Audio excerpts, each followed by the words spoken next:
Hello guys, in today's video I'm going to show you how to fix Minecraft failed to connect to the server, failed to log in, invalid session problem.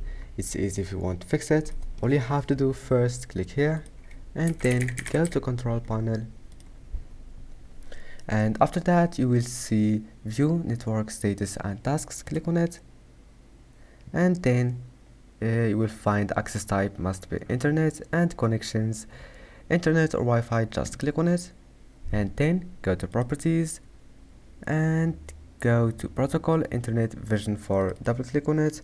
Now just copy my settings, make it used following DNS server addresses and just put those numbers here and click OK and OK and then disable it. And after that you will need to wait like a minute and then go to change adapter settings, right click and enable it again. And that's it. After that, go back.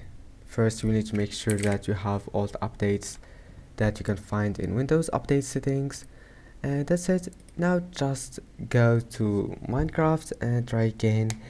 Make sure you have the version supported by the server you want to access, and that's it. After that your problem must be fixed. Don't forget to like and subscribe, and thank you for watching this video until the end, and see you in the next video.